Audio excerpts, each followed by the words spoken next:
नमस्कार दोस्तों। आज का हिंदी उपन्यास मुंशी प्रेमचंद जी द्वारा लिखित कर्मभूमि। यह तत्कालीन भारतीय समाज, राजनीति और नैतिकता का एक जीवंत चित्र प्रस्तुत करता है।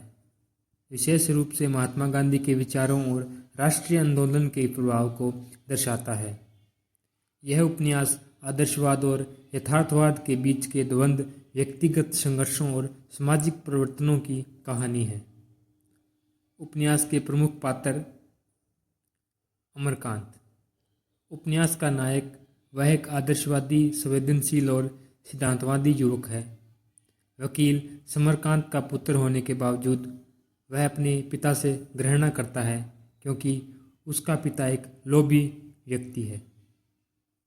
वह खादी और गांधीवादी विचारों से प्रभावित है और समाज सेवा, विशेषकर दलितों और किसानों के उत्थान के लिए समर्पित है। वह व्यक्तिगत सुखों की परवाह न कर सामाजिक न्याय के लिए संघर्ष करता है। उसके भीतर एक द्वंद्व चलता है, सुखदा के प्रति उसका लगाव और सकीना के प्रति उसका वैचारिक सामंजस्य। सुखदा अमरकांत की पत्नी। वह एक धनी परिवार की बेटी है और भौतिक सुखों व सामाजिक प्रतिष्ठा को अधिक महत्व देती है। वह सुरुचिपूर्ण जीवन जीना चाहती है और अमरकांत के जन सेवा के कार्यों को नापसंद करती है। उसके भीतर धीरे धीरे परिवर्तन आता है। अंत अपने पति के आदर्शों को समझने का प्रयास करती है, हालांकि पूरी तरह से आत्मसात नहीं कर पाती। सकीना एक ऐसी स्त्री जो अमरकांत के आदर्शों और संघर्षों को पूरी तरह समझती है और उसका साथ देती है। वह अमरकांत के प्रति वैचारिक और भावनात्मक रूप से समर्पित है। सकीना का चरित्र त्याग और निस्वार्थ प्रेम का प्रतीक है, जो अमरकांत के जीवन में एक प्रेरणा शक्ति के रूप में कार्य करता है। समरकांत अमरकांत के पिता एक प्रसिद्ध वकील हैं। वह अत्यंत लोभी, स्वार्थी और अवसरवादी व्यक्ति हैं। वह केवल धन और कमाने और अपने प्रतिष्ठा बढ़ाने में रुचि रखते हैं। उनका चरित्र तत्कालीन पूंजीवादी और स्वार्थी वर्ग का प्रतिनिधित्व करता है। वह सामाजिक सरोकारों से विमुख हैं। उनका और अमरकांत का वैचारिक मतभेद ही उपन्यास की केंद्रीय धुरी है। नैना समरकांत की पुत्री और अमरकांत की बहन। वह अपने भाई के आदर्शों से प्रभावित है और सामाजिक कार्यों में रुचि लेती है। वह कुछ हद तक सुखदा के विचारों का भी समर्थन करती है, जिससे उसके चरित्र में एक संतुलन दिखता है। मुन्नी एक गरीब, शोषित और दलित ग्रामीण महिला। उसका चरित्र ग्रामीण गरीबी, जमींदारी शोषण और दलितों पर होने वाले अत्याचारों का प्रतीक है। अमरकांत मुन्नी और उसके जैसे अन्य दलितों के अधिकारों के लिए संघर्ष करता है।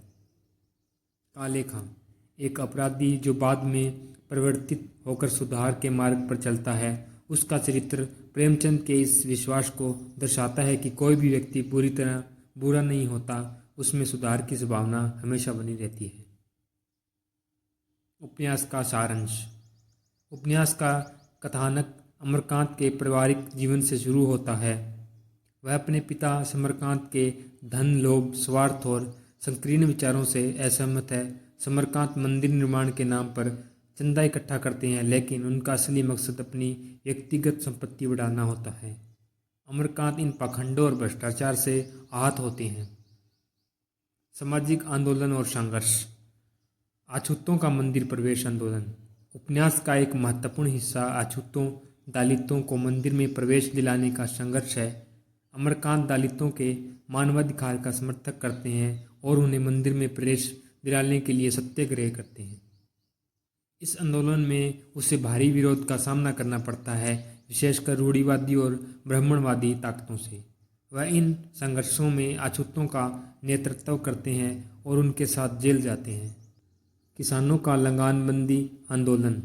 उपन्यास का दूसरा प्रमुख भाग ग्रामीण क्षेत्रों में किसानों के शोषण और लगानबंदी आंदोलन से संबंधित है। सूखा पड़ने और फसलों के खराब होने के बावजूद जमींदार और सरकार किसानों से जबरन लगान वसूलते हैं। अमरकांत इस अन्याय के खिलाफ खड़ा होता है और किसानों को लगान देने के लिए संगठित करता है।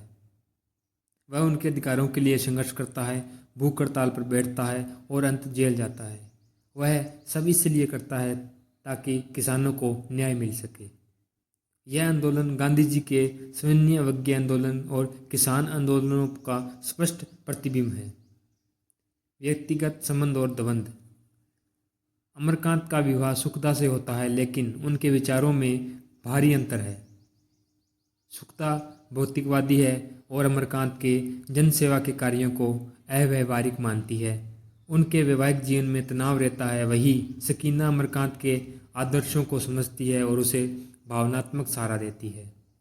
अमरकांत सुखदा के प्रति अपनी वैवाहिक जिम्मेदारी और सकीना के प्रति अपने वैचारिक और भावनात्मक जुड़ाव के बीच फंसा हुआ महसूस करता है।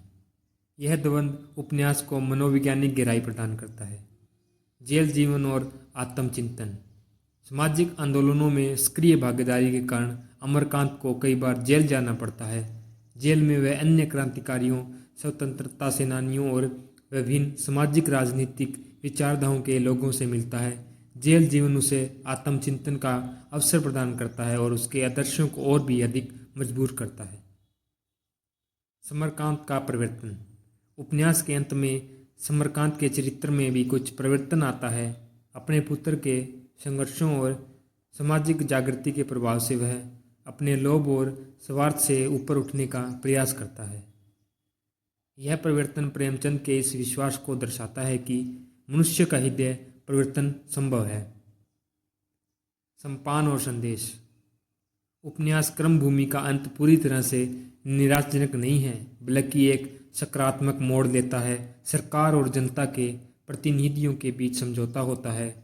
किसानों की लगान माफ़ी और अन्य समस्याओं के समाधान के लिए एक समिति का गठन होता है। अछूतों के मंदिर प्रवेश का मुद्दा भी समाधान की ओर बढ़ता है। अमरकांत और सकीना अपने संबंधों को नई दिशा देते हैं और समाज सेवा में लगे रहते हैं।